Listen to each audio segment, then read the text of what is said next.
नमस्कार। पहली वीडियो में बच्चों मैं आपको पहले प्रश्न को, दूसरे प्रश्न को, तीसरे प्रश्न को और चौथे प्रश्न को अच्छे से समझा चुकी हूँ। आज बच्चों मैं आपको पांचवा प्रश्न, छठा प्रश्न, सातवां प्रश्न और आठवां प्रश्न समझाऊंगी। सब बच्चे अपनी पुस्तक निकाल लें और प्रश्नों के उत्तरों को समझते चलें।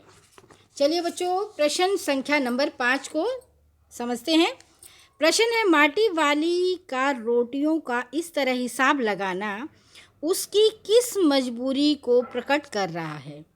बच्चों, आपको पता है कि हम जब गरीब होते हैं, दरिद्र होते हैं, तभी हम हर चीज़ का हिसाब लगाते हैं। तो ऐसे ही माटी वाली जो है बहुत ज़्यादा दरिद्र है, उसकी दरिद्रता यहाँ पर प्रकट हो रही है। माटी वाली का रोटियों का इस तरह से हिसाब लगाना उसकी दरिद्रता को प्रकट करता है। किसको प्रकट करता है बच्चों? उसके दरिद्र होने का, गरीब होने का। दरिद्र का अर्थ क्या होता है? गरीब। उसकी गरीब पने को प्रकट कर रहा है। उसके सामने अपना तथा अपने बूढ़े पति का पेट भरने का सवाल हर समय उसके सामने रहता है। वो अपने बारे में और अपने बूढ़े पति के बारे में ही सोचती है। किसके बारे में? और उसे कोई चिंता नहीं है, सिर्फ वो अपने पेट की भूख को मिटाने के लिए ही सोचती है, उससे ज़्यादा कुछ नहीं सोचती, क्योंकि वो बहुत ज़्यादा दीनहीन है। वह रोटियां जुटाने में असमर्थ रहती है। अगर मान लो किसी दिन उसे कोई उससे मिट्टी का कंटर न मंगवाए तो वो क्या क्या खाएगी। तो पहले लोग पैसे नहीं देते थे बच्चों, काम के बदले रोटी आदि देते थे। और आपने इस पाठ में भी आपने पढ़ा है कि उसे रोटियां दी जाती है जो वो बूढ़े के लिए रख लेती है, कुछ अपने लिए रख लेती है, खा लेती है चाय के साथ। तो यहाँ पर उसके लिए रोटी जुटाने में असमर्थता व्यक्त की है लेखक ने। उसे जहाँ से भी रोटियां मिलती है वो उन रोटियों में से कुछ रोटियां बचाकर अपने बूढ़े के लिए रख लेती है, ताकि दोनों का पेट भरा रहे। अच्छी तरह तो बेटा वो हम भरपेट भोजन तो अच्छी तरह से भोजन करते हैं, लेकिन उसका तो पेट पूरा भरने के लिए भी उसके पास रोटियों की असमर्थता है, क्योंकि वो 2 रोटियां बूढ़े के लिए रख रही है, एक रोटी में ही अपना पेट को वो कर रही है, संतुष्ट कर रही है, जबकि वो कोसों चल कर आती है।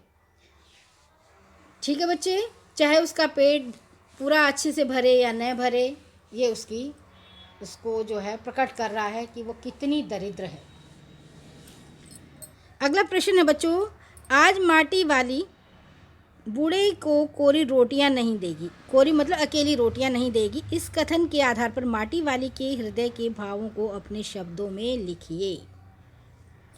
क्योंकि माटी वाली ने कहा कि आज वो अपने बूढ़े को अकेली रोटी रूखी सूखी खाने के लिए नहीं देगी, आज वो उसके लिए प्याज की सब्जी भी बनाएगी।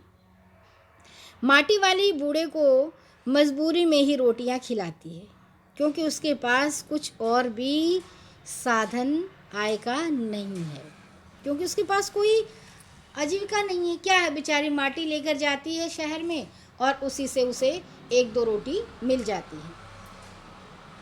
जब भी संभव होता है वह उसके लिए साग का भी इंतज़ाम कर लेती है। वह माटी बेचने से हुई आमदनी में से 1 पाव प्याज क्या खरीदती है बच्चों? 1 पाव प्याज। कितने होते हैं 1 पाव में? 250 ग्राम। 250 ग्राम में कितने प्याज होंगे? 2 या 3। ताकि वह उसे कूट कर तथा तलकर सब्जी बना ले और बूढ़े को रोटियों के साथ परोस दे। उसकी इस सोच से उसके हृदय में अपने बूढ़े पति के प्रति प्रेम की भावना का पता चलता है कि वो अपने बूढ़े पति का कितना ख्याल रखती है। उसे वो खुद न खाकर अपने बूढ़े पति को भरपेट भोजन कराना चाहती है। ये प्रश्न भी बच्चों आपको अच्छे से समझ आ गया होगा। अब बच्चों हम प्रश्न नंबर 7 पर चलते हैं। अब देखिए माटी वाली ने क्या कहा, कितना बड़ा सत्य उसने यहाँ पर प्रमाण लेकर आ रहा है बच्चों। गरीब आदमी का शमशान नहीं उजड़ना चाहिए। इस कथन का आशय बच्चों स्पष्ट करें। कैसे स्पष्ट करेंगे बच्चों, अभी हम देखते हैं। क्या कहा बुढ़िया माँ ने, माटी वाली ने? टिहरी बांध की जो सुरंग है वो बंद हो गई और बच्चों शहर में पानी भर गया। लोगों के घर बाढ़ में डूबने लगे। लोग क्या कर रहे थे? एक स्थान को छोड़कर दूसरे स्थान पर जा रहे थे। साथ में सारा जो पास में शमशान घाट था, शमशान घाट से आप सभी बच्चे परिचित होंगे, जहाँ पर बच्चों अंतिम संस्कार किया जाता है, वो तक पानी में डूब गया। और माटी वाली का कहना है कि गरीब आदमी का जब अंतिम संस्कार होता है तो वो भी उसके लिए क्या है? डूब गया, वहाँ भी पानी है, अंतिम संस्कार भी किया जाना असंभव हो गया है। तो इसलिए उसने कहा कि गरीब आदमी का शमशान नहीं उजड़ना चाहिए।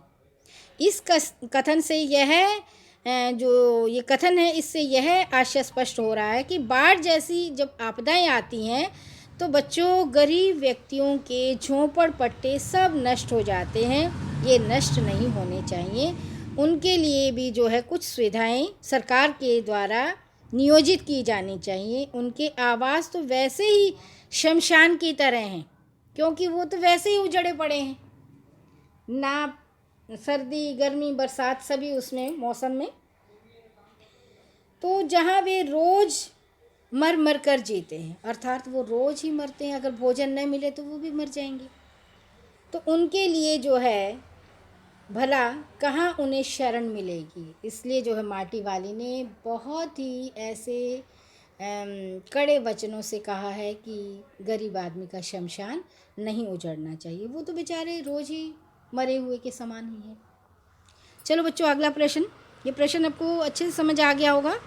अगला प्रश्न है बच्चों, ये प्रश्न है विस्थापन की समस्या पर आपने एक अनुच्छेद लिखना है।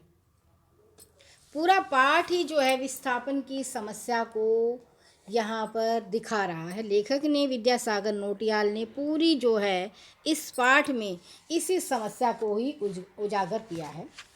बच्चों, इसमें जो है नदियों पर आपको पता है कि बांध बनाए जाते हैं, और जैसे नर्मदा नदी है, इस पर ऐसा ही बांध बनाया जा रहा है। इसके परिणाम स्वरूप जो है बहुत से लोगों को, अपने परिवारों को, हजारों सैकड़ों लोगों को ज़मीन गंवानी पड़ती है और वे एक स्थान से उजड़ जाते हैं। समस्या आती है विस्थापन की, एक स्थान से उठाकर उन्हें दूसरे स्थान पर स्थापित करना।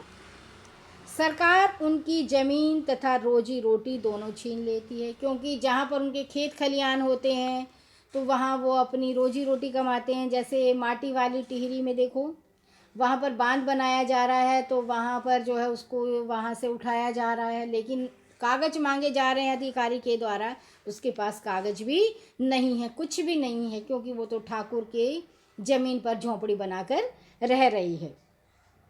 सरकार विस्थापन की समस्या की ओर ध्यान नहीं देती। थोड़ा बहुत मुआवजा देकर, उनके हाथ में थमाकर अपने कर्तव्यों से क्या कहती है, हमने कर्तव्यों का पालन कर लिया, अपने कर्तव्यों से वो अनमनासा हो जाती हैं। देश का सर्वोच्च न्यायालय तथा राज्यों के उच्च न्यायालय ने भी इन स्थिति पर जो है बहुत ज़्यादा चिंता जाहिर की है कि विस्थापन की जो समस्या है, इसके लिए अच्छे नियम और प्रबंध बनाए जाने चाहिए, ताकि कोई भी ऐसा व्यक्ति न हो जो कि वहाँ से उजड़े। अगर उजाड़ा जाए तो दूसरे स्थान पर उसे स्थापित करने की जिम्मेवारी सरकार की होनी चाहिए। इस समस्या को जो है विस्थापन की समस्या को सरकार के द्वारा बहुत ही गंभीरता से लिया जाना चाहिए। ठीक है बच्चों, अब आपको सारे प्रश्न जो है बहुत भली भांति अच्छे से समझ आ गया होगा बच्चों। धन्यवाद बच्चों।